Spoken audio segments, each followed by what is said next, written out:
This episode is dedicated to Sharon's dad, who sadly passed away from COVID after this episode was recorded. Sending love and strength to Sharon and her family.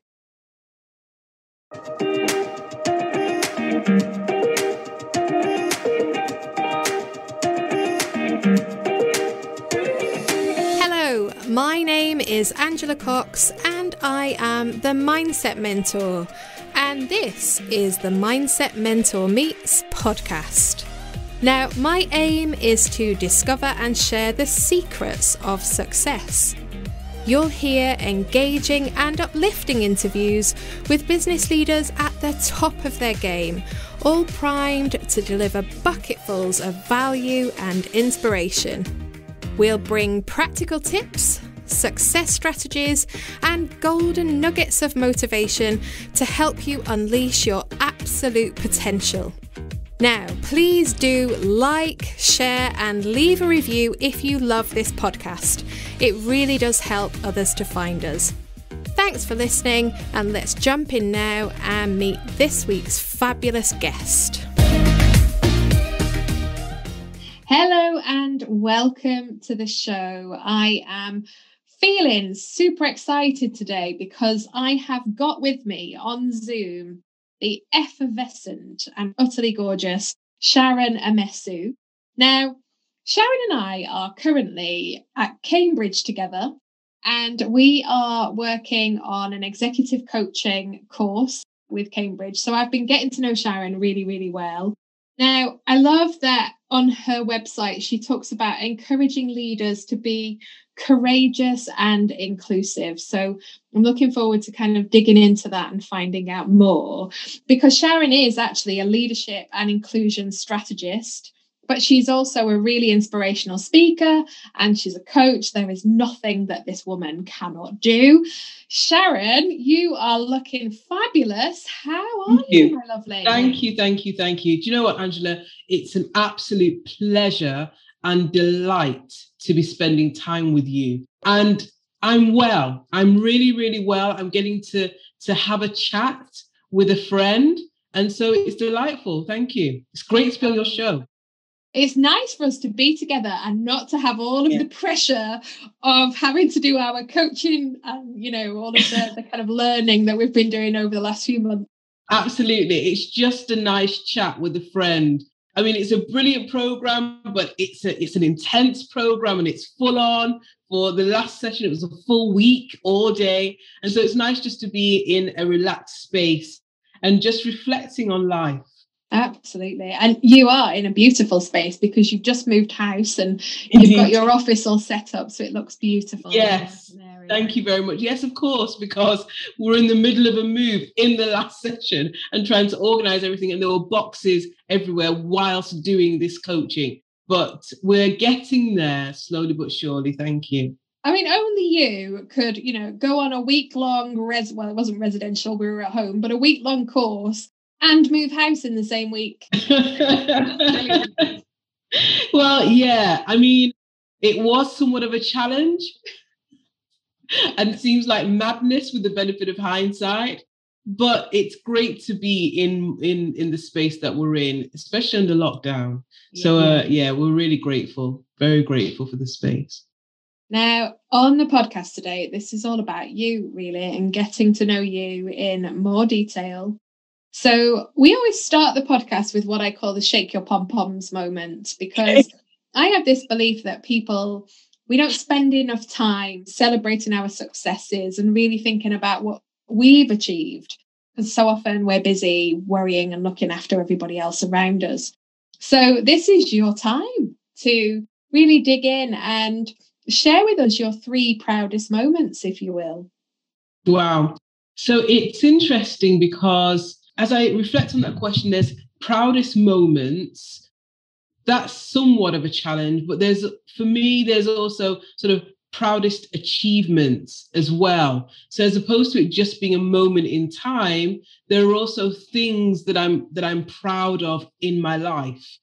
I guess the one that's most important to me is my children. I'm the proud mother of 3 children. And I'm grateful for just how grounded they are, how connected they are, the sense of purpose and direction that I have.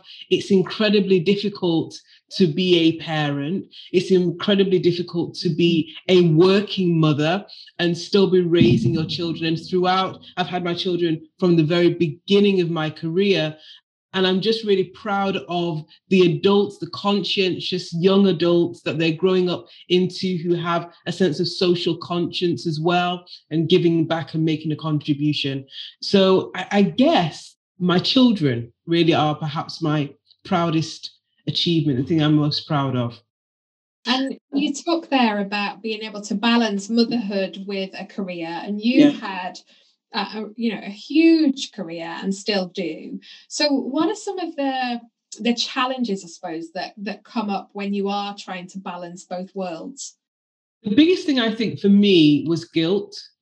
The guilt that I carried, it's the mum guilt and the feeling of not being enough and not doing enough on either side. So not being a good enough mum, not being fully present, not being able to be at every single meeting or event, etc. And it's that mum guilt that sets in. But also the other side, the flip side of that is, if I'm paying attention here at home and I'm engaged in homework and I'm attending this meeting, or I have to miss a meeting at work because it's parents' evening, then it's how am I going to be perceived in the workplace? Am I going to be seen as a real player in the market, etc.? So it's the guilt either way, which I think was the most pervasive and the most prevailing challenge throughout. And I'm not entirely sure that it's ever alleviated, Angela.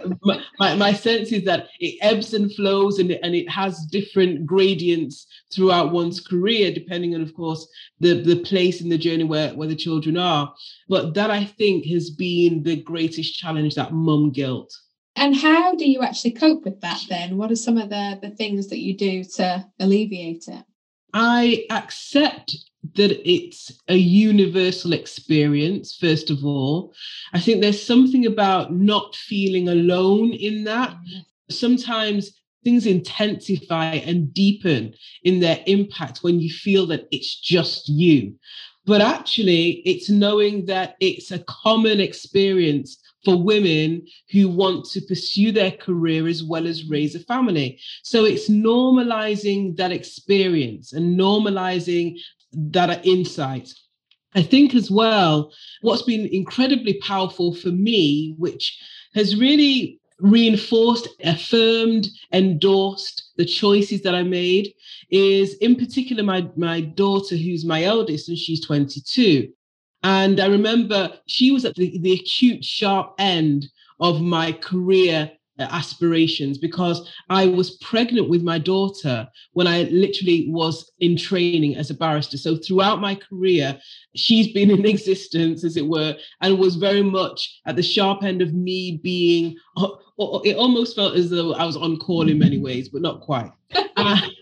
Indeed, it did. But she now is pursuing her own career at the bar. So my first career was as a criminal barrister, and she's pursuing her own career at practice at the bar. And the reassurance to me is, if it was so hellish, her experience of mum doing this, then she wouldn't want to be pursuing it herself. And it's almost a reassurance to me that a lot of the guilt that I carried, I needn't have carried, because they're actually okay. They're more resilient than we think they are. They're observing and learning and seeing that life can be fulfilling in more ways than one. And so that has been, in many ways, a reassurance, a confirmation that I then extend to the others. Oh, that is amazing to hear. And that sense of you being a role model for her, and the fact that she's following in your footsteps, although that was your first career, that's amazing. I feel super proud. I'm pleased for her, but I also feel it important, because what sometimes happens with this choice that women often feel that they have to make. So it's either I'm in the home or I'm at work. Don't do both. And sometimes as well, we as women can be critical of women who make either one of those choices. And so the role modeling could either have been me pursuing my career or wanting to stay at home, because they're both legitimate. depending on your season, the choices that you're in, etc. And so I felt it important for her to just see that I was living a life of choice that I had embraced, and that that's okay. And if she chose a different path and that wasn't for her, then that would be okay as well. I think it was the role modeling was very much about making empowered choice and living in your power, whatever that looked like. Oh, that is so powerful as a statement. So role modeling, empowered choice. Yeah. Oh, I've got goosebumps with that one. That's amazing. And what about the second proud achievement moment for you? So that would really be my career. I have been incredibly blessed, both my first career and my second career, but I'll focus first of all really on my first career because I'm the child, the grandchild of Windrush immigrants. So that's people who came from the West Indies during the 1940s and 50s. And, you know, my grandparents came into the UK with an expectation that they'll be able to create opportunity for themselves and for their family, didn't get the welcome that they'd hoped they would receive when they came, and recognized that they'd really be starting at the very low end of the rung of the ladder, as it were. And I'm very grateful that I had parents who were very aspirational for us and very ambitious for us, and drilled home early on the importance of education. And as a result of that, I was one of the first in my family to go to university and ultimately enter a profession which continues to be an underrepresented sector in the workplace. And to have had a career for 16 years as a barrister, I feel was a real achievement against the odds in so many ways, both in terms of gender and race. But I feel very grateful and blessed that I had the opportunity to pursue that. And I can imagine that in that arena, which is a tough arena anyway, because you're talking about kind of the upper echelons of, you know, the educated people, number one. So there's a real competitive nature that I see in the legal profession with people that I work with. How do you fit into that, if at all? And what are some of the challenges that you experienced as you built your career? Thanks for the question. It's very much, Angela, that you navigate through treacle levels of imposter syndrome. And that was it.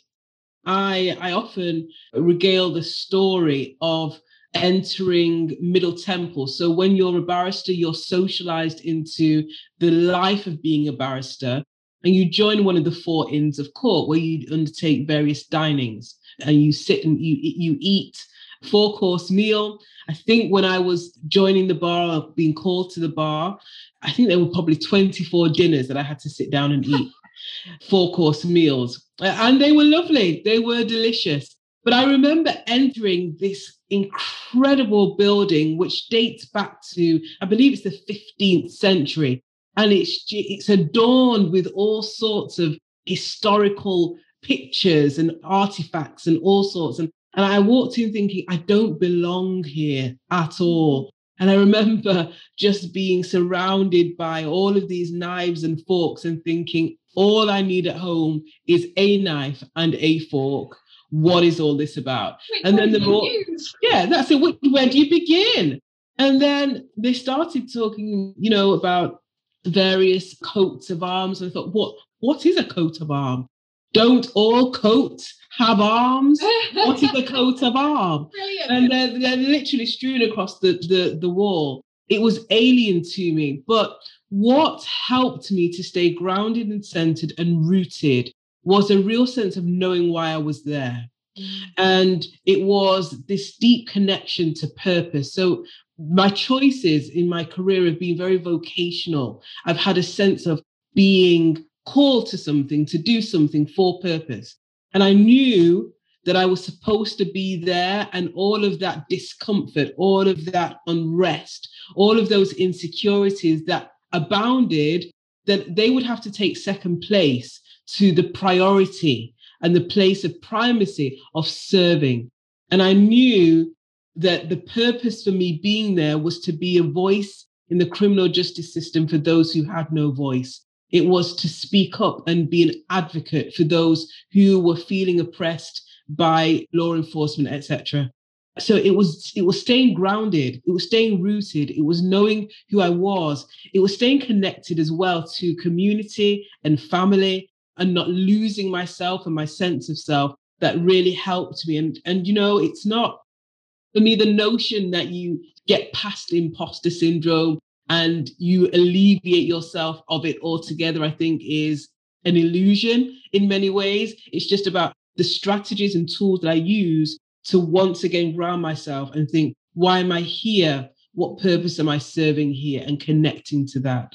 So you've got that sense of purpose driving you. You've got the elements of self-doubt. You've got that feeling of not belonging. And when I think about that role that you used to play as a barrister, I always feel that it's a role where you're in a constant fight because it's you against somebody else and you have to kind of prove the points in order to win. And so there must have been days where that was, as you say, that treacle-like struggle. And while you've got purpose driving you, how else were you able to motivate yourself to keep getting up and brushing yourself down and going again? Yeah. I'm sure purpose is a driver, but there must have been other things too. Purpose was a huge one. I guess another one, which was very significant, very compelling, and very driving of my ambition and my aspiration, was a strong connection to legacy. I'll perhaps talk later about a community that my daughter and I are building, yes, which is supporting Black female professionals. But one of the things that underpins She Leads for Legacy, which is that community, is this understanding that the decisions that we make, the choices that we make, the mountains we climb or don't climb, the hills that we climb or not, the valleys we go through or not, all of that is connected to a bigger story. And I knew early on, I got really connected to this understanding very, very early on, that the choices that I make will impact the next generation. I got connected to legacy early on. And in fact, I think perhaps the start point was, as I said earlier, I was pregnant with my daughter when I started my training. That's a long story in itself as to what happened there. But I knew that it was important for me to be bold. And I had this ever-present consciousness, like I'd conscientized myself to this understanding that I want to be able to live the life that I would encourage her to live. So when she comes up against the stumbling blocks and the obstacles and the naysayers and the self-doubt, I want to be able to convey the message to her that I have lived. So I'm authentic in my encouragement to her to say, whatever Goliaths come your way, you can slay them. I want to live that. Otherwise, there'll be within myself a dissonance, a sense of hypocrisy where I'm saying, you go do it, but I'll stay here. And, just inauthentic. I wanted to be authentic. And so understanding that early on, Angela, and saying, when these challenges come, and I had no idea that she'd pursue a career at the bar, but I did know that she would live and she would face challenges and there would be life's interruptions. I knew that there would be obstacles, that just living and being around people would mean that there were things sometimes that intimidated you and caused you to be afraid. And I wanted to be able to live the example to her and say, whatever comes your way, you can overcome that. You can deal with that challenge. And so that was this notion of legacy was a real driver as well. And that, I guess, is, that word we used at the beginning around courageous and inclusive. That's where the courage is coming, isn't it? Oh, absolutely. Face into fears and do it anyway. Yeah, absolutely. The notion that we will be void of fearful stuff, the idea that we won't in our life face giants is, ridiculous, really. That actually that's life. But courage is about saying, even though I face this challenge, even though it's scary, no matter what, notwithstanding that, I've got what it takes to go after that. Yes, I've got what it takes to go after that. And that is exactly what you do. And I see you do this all the time. And let's just pause here and talk about She Leads with Legacy, because it's something that you've launched relatively recently. And I remember seeing it and just feeling heartwarmingly, because you're doing it with your daughter. I just think it's brilliant. And it's very much, she's kind of driving this as well. It's been her brainchild. So talk to me a little bit about this. Yeah, we're really excited about this opportunity to support and embrace and enable. She Leads for Legacy was born out of conversations that my daughter and I have had about our own experiences, making our way in our profession, and also that of her peers and my own peers.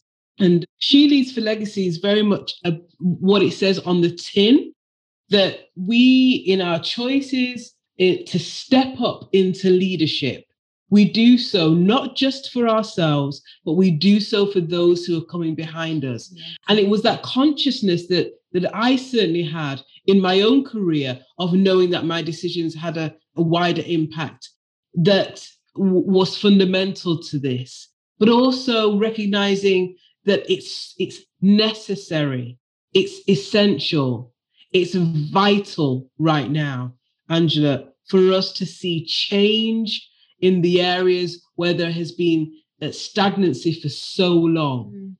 And there are huge issues as far as underrepresentation is concerned, both in terms of gender and in terms of race.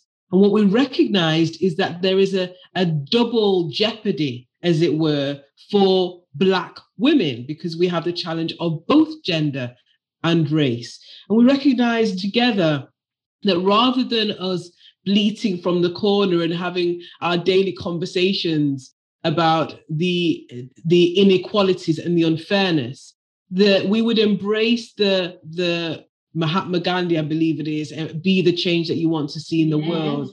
And that we would step into that space together, holding hands and leaping into the unknown, as it were, because there is a cause. And we knew that there were so many other people who were experiencing this sense of isolation, ceilings to their career progression, women who knew that they were filled with possibility and potential, but just weren't breaking through. And that wasn't about ability, that wasn't about capability, that wasn't about ambition, that was about systems being in place that oppressed and suppressed, absolutely. And so what we decided to do is curate this community. The beauty of this community, though, Angela, I believe is this. The focus of the community is to accelerate the progression of Black female leaders into senior leadership positions and board level roles. But what we saw was that the need for us to change this is great, one, and two, that it's not something that we can do in isolation or from the fringes, as it were, just shouting from the sidelines. The way in which we bring about change and the way in which change has always come about is through collaboration. Mm. It's through parties who are able to make the change, who have the seat at the table, who have the keys to unlock things, to come together with those who are in need of the change and bring their collective voices together. So She Leads for Legacy works with Black female leaders as well as allies, champions, leaders in organizations who want to bring about change, who want to embrace the diversity agenda, but don't know necessarily how to do so. Okay. They want to understand some more. They're concerned about the issue and they're frustrated about underrepresentation and lack of progress, but it's the next steps. What do I do with the frustration? What do I do with this sense of inaction and paralysis? And the community is designed to bring those two together and broker conversations and enable progress.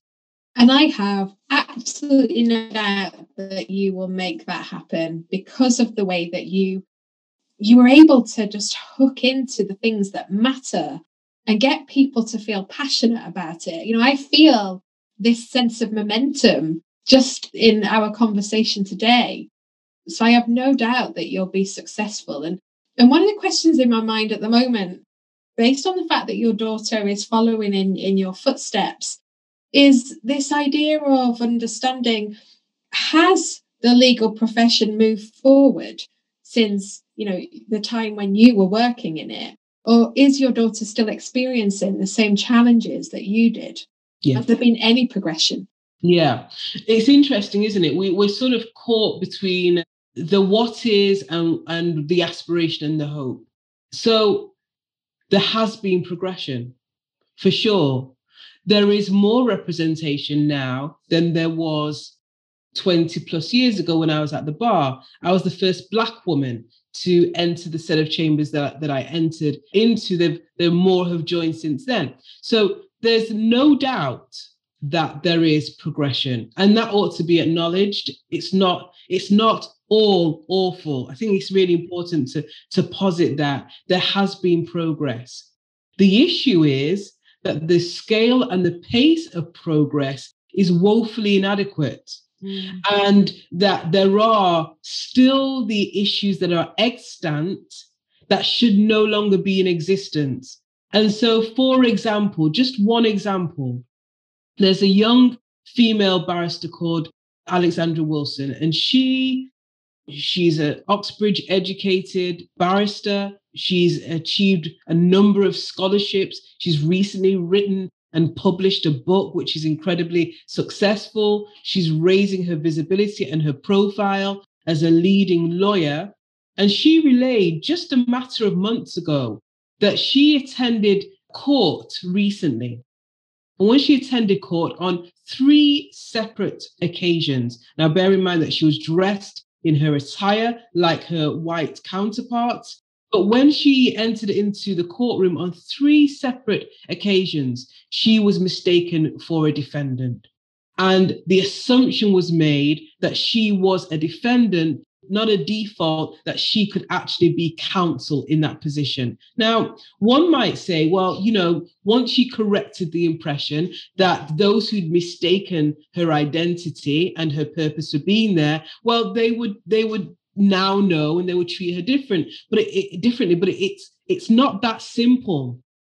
It's much more complex and nuanced and layered than that. Because if you have a perception about someone and you hold that perception about who they are, then your baseline for whether or not they are competent and capable and they are able to really be an advocate in that space, your baseline for them is much further back than it is for their white counterparts. In other words, they're going to have to prove themselves. They're going to have to impress you more and persuade you more vehemently than their counterparts. So they're starting on the back foot. Now, my daughter is clearly aware of that situation. She knows that a couple of years hence, that will be her in that situation.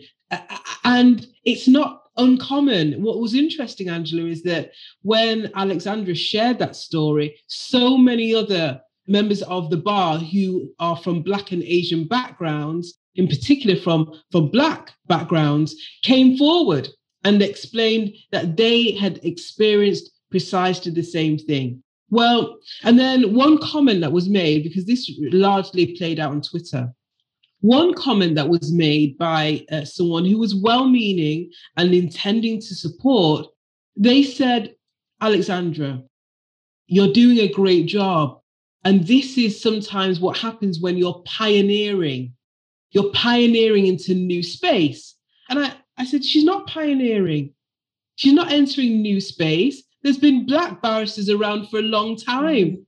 It's not, this is not alien where you're just wondering who are these strange creatures who enter into the courtroom and don't look like us. She's not pioneering something in that sense. I mean, she's brilliant. That's not what I'm saying. My point is that this is a profession that has been seeing people from different backgrounds for some time. It's high time that those issues around those sorts of assumptions are not made. And it's interesting that in that particular situation, it was one of those people who made that assumption was a court clerk who is influential in the courtroom, making that assumption. That would not have been the first time that she'd have seen, or he would have seen, a Black barrister. And do you believe that it's education that helps to turn around these biases, or is conditioning something that can't be overturned? So if that clerk holds that opinion, could it be undone? Yeah. I think one of the brilliant things about the work that we do, Angela, is about transformation. It's about believing in the potential of people to change, to grow, to evolve, to the extent that they are willing to do so. Yeah. So this is very much a hearts and minds thing, and education plays a key part of that. I just recently actually had an interesting conversation. It's a moot point that I won't necessarily go down the route of what education, simply saying go and educate yourself, means and how that plays out. But what I do believe is that education does play an important part, and that we, those people who do fall victims, not the word that I'm looking for necessarily, but are impacted by the negative associations and the biases that play out in those spaces, that we also can help with those conversations and help people to see the other perspective. But it very much is a hearts and minds issue that we have to be very much seeing. I encourage allies, those who really want to drive change on this agenda, to put their heart into it, because you can receive lots of education, you can read lots of resources, but if in fact you don't want the status quo to change, or in fact you think, yeah, it'd be nice, but it's not that important. Yeah. If your heart is not in it, it doesn't matter how much education you receive, there won't be a shift. But when the sort of the combination, the coalescing of both the education and the intent, there you have a perfect marriage. Oh, I love that. Perfect marriage, education and intent combined. And I think that word intent is an interesting word in terms of understanding, because you said somebody well-meaning, said something, but perhaps said the wrong thing, but also understanding that positive intent behind people's actions. Because I know I say the wrong thing so many times, but my intent is always, a genuinely positive one. So I always feel that needs to be part of the conversation too, to understand where somebody's coming from. I agree. So, we could talk about that subject for all afternoon, but we need to hear your third proud moment, which you might have already covered off, but let's just check it. It's sort of a blend, really. There are a number. So I'm going to drop one in, but not elaborate on it too much. You can have four. Go for it. Okay. So, thank you very much. Well, one is my marriage, actually. So I've been married to my husband now for over 25 years. And I'm really proud of that. I'm proud of the fact that we are together and we are each other's greatest champions. And in a time and in an age where relationships often come under great strain and stress and don't make the journey, as it were, I'm really proud of the fact that we are strong friends who have each other's back, who believe in each other's potential, who are cheerleaders for each other. And to be able to hold a relationship in that way, I feel very proud of, because it just speaks to me of being able to build strong relationships. And I'm very proud of that. What does he do? He works in property. So he does property development and property consulting, completely different from law. And that's a great thing. I think it's a great thing. But it's great to have a lifelong friend. So I'm very grateful for that. So that's my third. My fourth is really about transition. And it relates to my career. I'm proud of the fact that I've transitioned from one career into another. And it may seem otherwise insignificant, but it's a huge thing, because I know for perfectly good reason, many people just get stuck in their career. And I remember there was a point at which I felt, though knowing that my time and my period within the legal profession had come to an end, that I felt as though I may just stay there. And I may just stay there for a number of reasons. One of those was around identity, actually, Angela, because the profession is clearly such a lauded one, and it's so esteemed, that I began to wrestle with the question of, when people ask me what I do, what will I say? Because at the time I was exploring coaching. And coaching often gets a bad name. When you describe yourself, for example, as I was at that point, I've moved into a number of different areas, including consulting and executive coaching.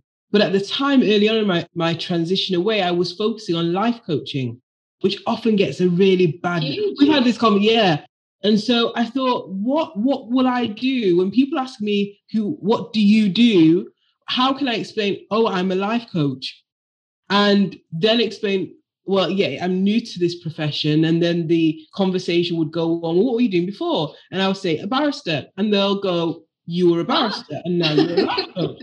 And so there was a whole issue around identity for some time that I had to really wrestle with. But I'm grateful, I'm proud of the fact that I was able to step into the unknown and push past the fear, push past the security blanket, let go of the sides in the stream, as it were, and just leap in. And it's been a challenge. There's been rocky times, as you can imagine. But I'm really, really proud of the fact that I followed my heart and made another empowered choice. And, listening to you, I can totally relate, because it is that there's almost like the validation piece that comes with a super successful career. And I remember when I made the transition, going from describing yourself as an exec director to a life coach. It's that kind of, oh, I've lost all of my status. How are people going to perceive that? But how do I perceive that as well? Is that lesser than? But interestingly, and I guess you'll feel like this as well when you think about that sense of purpose. I feel as a life coach and an exec coach that I've done my greatest work over the last 3 years, compared with what's gone before. So it's not about the title, is it? It's about what you do and how you show up. Definitely. And I think that the thing for me as well is the fact that I am the same person. My work, it's interesting because people often say, that's a massive career change, isn't it?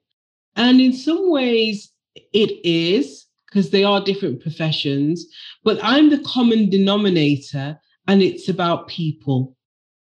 And it's just about, how can I help to make people's lives better than they are?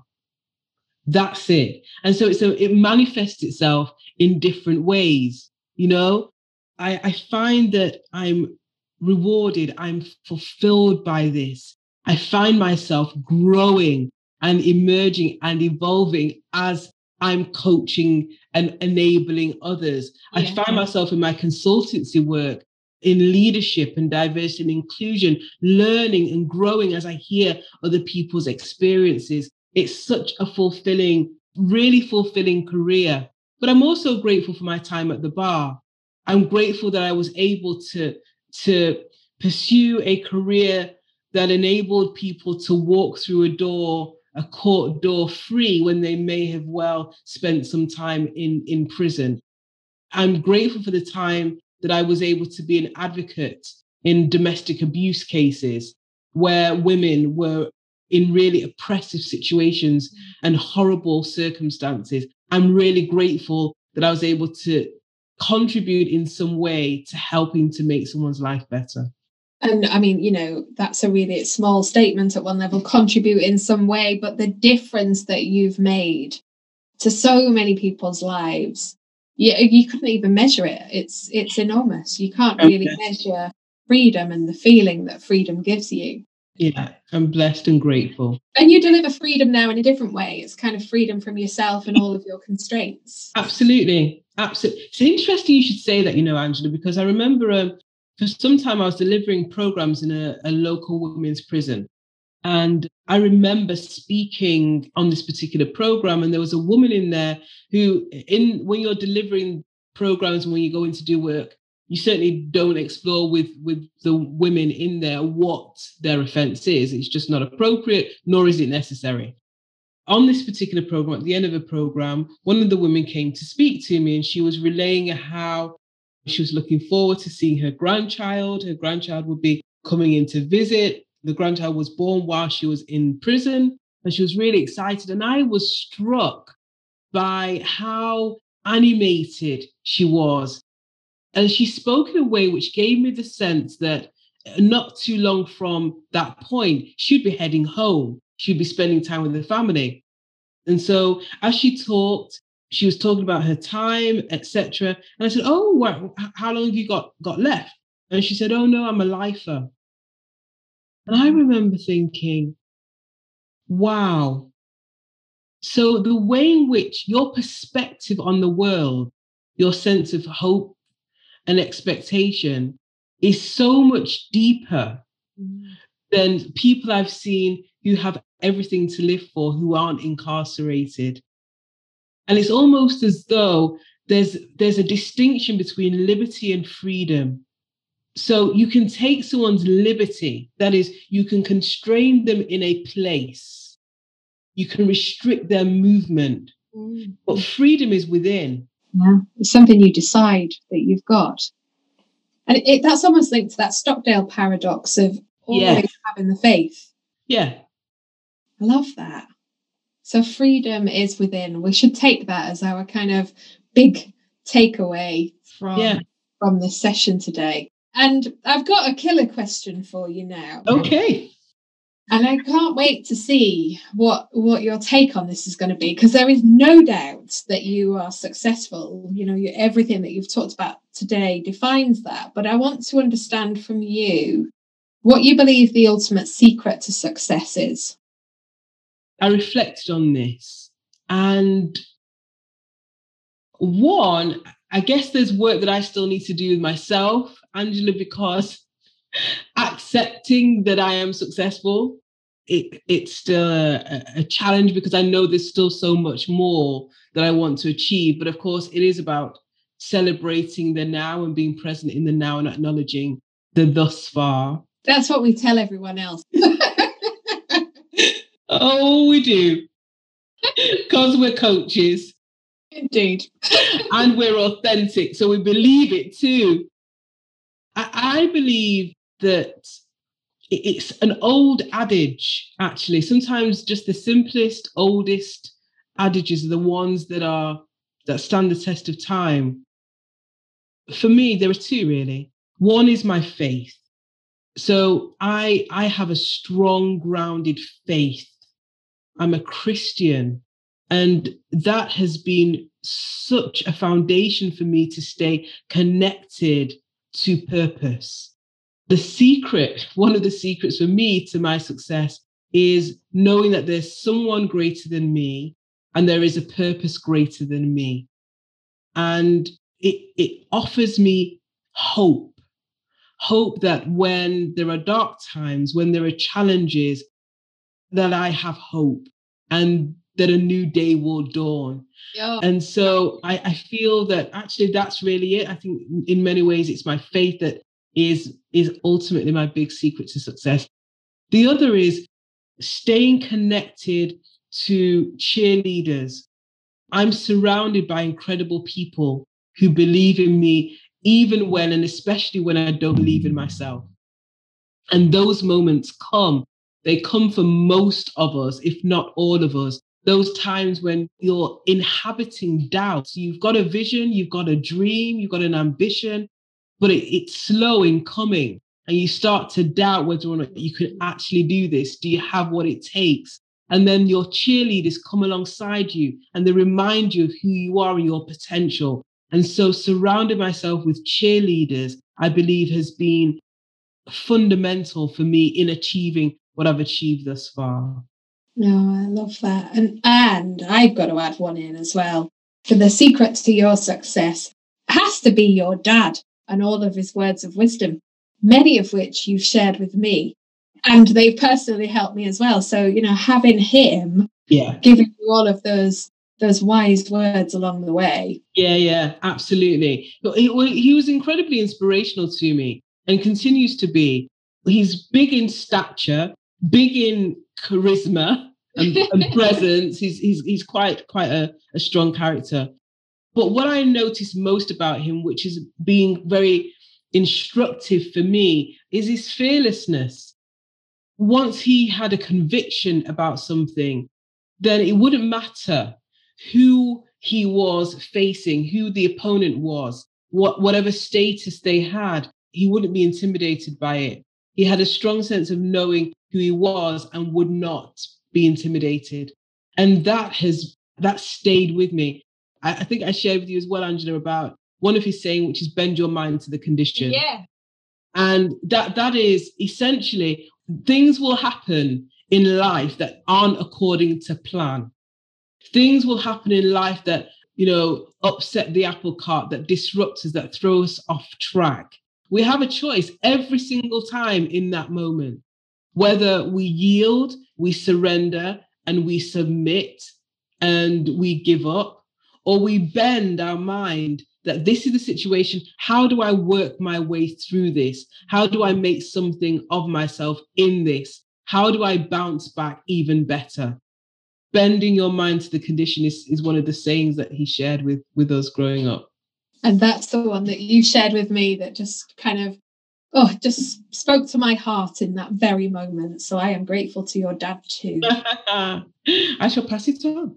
Do you know what, Sharon? I mean, this conversation feels like it's gone by in 2 minutes. Yeah. And what I've gleaned from this, and I knew this already, of course, but the listeners didn't, is that you are absolutely a woman of purpose, a woman of faith, a woman of integrity in every single thing that you do, and indeed a woman of legacy. I think you're an absolute inspiration. So thank you for sharing your thoughts with us today. Thank you so much. It's been a privilege. It's been an honor. And I look forward to us flipping this, Angela, because you are an incredible human being. I think I've described you like that several ways on several platforms, if I'm not mistaken. And so I'm very much looking forward to us having the conversation in the reverse, because you are a special person, really special. Oh, mutual appreciation. Join the society. Enjoy the rest of your day, and I look forward to supporting you in everything that you do and seeing you again in Cambridge, hopefully. Yes, I know, in person. That would be marvellous. Thank you so much. I do hope that you enjoyed listening to the Mindset Mentor Meets podcast. If you did, be sure to check out the show notes to access all of those important links. For more about me, visit my website at www.angela-cox.co.uk. Now, I'd really love it if you could subscribe to our channel so that you never miss an episode, and do leave us a 5-star review because it really helps us to get noticed. Bye for now. I do hope that you'll tune in next week, and take good care.